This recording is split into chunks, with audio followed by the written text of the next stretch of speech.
소통을 원활하게 하기 위해 벽을 없앴다. 회사가 내세우는 이 명분을 당신은 정말로 믿으십니까? 투명한 유리벽과 경계 없이 이어진 거대한 책상. 실리콘밸리에서 시작된 이 혁신적인 물결은 어느덧 대한민국 오피스의 표준 풍경이 되었습니다. 수평적 문화, 자유로운 협업, 그리고 창의적인 아이디어의 발산. 파티션 없는 사무실, 이른바 오픈 오피스는 바로 이 모든 가치를 실현시켜줄 유토피아의 상징처럼 여겨졌습니다. 의사결정의 속도는 빨라지고 부서 간의 벽은 허물어지며 우연한 마주침 속에서 새로운 혁신이 탄생할 것이라는 장밋빛 전망이 가득했습니다. 하지만 그 화려한 구호 아래 우리는 어쩌면 가장 중요한 것을 놓치고 있었는지도 모릅니다. 오늘 우리는 모두가 당연하게 받아들였던 이 공간의 설계 뒤에 숨겨진 조금은 불편하고 서늘한 진실을 이야기해보려 합니다. 이 거대한 흐름의 시작은 잿빛 칸막이로 가득했던 과거의 사무실에 대한 통렬한 반성이었습니다. 개인의 책상을 요새처럼 둘러싼 높은 파티션은 견고한 계급 질서와 소통의 단절을 상징하는 벽 그 자체였습니다. 부서 간의 협업은 더뎠고 창의적인 아이디어는 각자의 칸막이 안에서 고립된 채 조용히 사그라들었습니다. 바로 그때 실리콘밸리의 혁신 기업들이 완전히 새로운 청사진을 제시했습니다. 수평적 문화와 자유로운 아이디어의 충돌이라는 가치를 전면에 내걸고 이 철학을 현실 공간에 구현하기 위한 가장 상징적인 행위로 사무실의 벽을 허문 것입니다.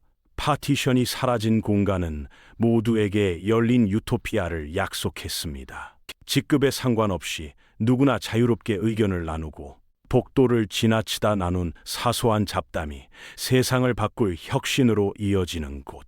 우연한 마주침이 필연적인 창조를 낳는다는 세렌디피티의 이상. 그것이 바로 오픈 오피스가 내건 위대한 약속이었습니다. 이 매력적인 비전은 곧 새로운 시대의 표준처럼 여겨지며 전 세계로 빠르게 퍼져나갔습니다. 소통이라는 화려한 이상 뒤에는 사실 전혀 다른 설계도가 숨어 있었습니다. 18세기 철학자 제러미 벤담이 제안했던 원형 감옥 파놉티콘의 개념입니다. 중앙의 감시탑에서는 모든 수감자를 한눈에 볼 수 있지만 반대로 수감자들은 감시탑 내부를 볼 수 없습니다. 핵심은 언제 감시당할지 모른다는 공포와 불확실성이며 이 보이지 않는 권력은 수감자 스스로를 검열하고 통제하게 만드는 가장 효율적인 방식이었습니다. 그리고 오늘날 이 구조는 가장 진보적인 공간이라 불리는 오픈 오피스에서 완벽하게 재현되고 있습니다. 과거의 감시탑은 이제 관리자의 시선으로, 아니, 바로 옆자리에 앉은 동료의 시선으로 대체되었습니다. 물리적인 벽이 사라지자 오히려 보이지 않는 감시의 벽이 더 촘촘하게 세워진 것입니다. 서로가 서로의 감시자가 되는 상호 감시 시스템이 소통이라는 이름 아래 자연스럽게 완성되었습니다. 물리적인 벽이 사라진 공간에서 가장 먼저 노출되는 것은 바로 개인의 모니터 화면입니다. 업무와 무관한 웹서핑이나 사적인 대화는 자연스럽게 위축되고 타인의 시선을 의식해 항상 일하는 척이라도 해야 한다는 보이지 않는 압박감에 시달립니다.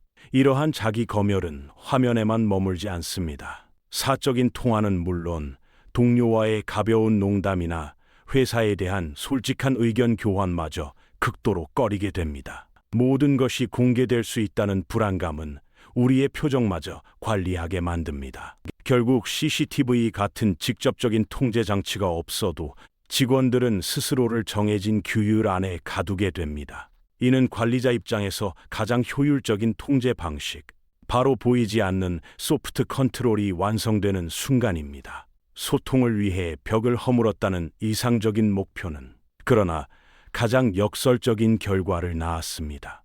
하버드 비즈니스 리뷰의 충격적인 연구 결과는 이를 명확히 증명합니다. 오픈 오피스 도입 이후 직원 간의 얼굴을 마주한 대화는 오히려 70% 가까이 급감했습니다. 그 빈자리는 폭발적으로 늘어난 이메일과 메신저가 채웠습니다. 원인은 명확했습니다. 끊임없이 들려오는 소음과 분주한 움직임은 깊은 집중을 방해했고, 사람들은 자신만의 동굴을 파기 시작했습니다. 물리적 칸막이가 사라지자 사람들은 헤드폰을 끼고 시선을 피하며 스스로를 고립시키는 심리적 파티션을 세운 것입니다.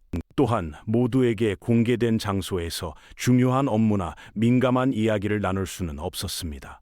결국 진짜 대화는 옆자리 동료가 아닌 모니터 속 메신저 창으로 숨어들었습니다. 그렇다면 소통이 줄어드는 것이 명백한데도 기업들은 왜 오픈 오피스를 포기하지 않는 것일까요? 그 화려한 명분 뒤에는 아주 현실적인 두 가지 실리가 숨어 있습니다. 첫째는 압도적인 비용 절감입니다. 칸막이를 설치하고 개인 공간을 만드는 데 드는 물리적 비용이 사라지고, 무엇보다 같은 면적에 더 많은 인원을 수용하며 천정부지로 치솟는 부동산 비용을 획기적으로 줄일 수 있습니다. 둘째는 관리의 용이성, 즉 통제의 강화입니다.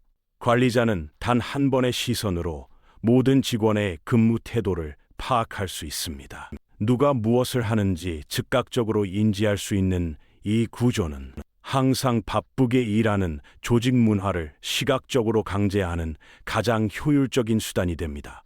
결국 소통이라는 명분은 비용 절감과 통제 강화라는 거부하기 힘든 실리를 가리기 위한 가장 그럴듯한 포장지였던 셈입니다. 그렇다면 우리는 감시와 비효율이라는 딜레마에 영원히 갇혀 있어야만 하는 걸까요? 다행히 해답을 찾으려는 시도는 계속되고 있습니다. 최근 주목받는 활동 기반 업무 방식은 고정된 자리 대신 업무의 성격에 따라 개인이 직접 공간을 선택하도록 합니다.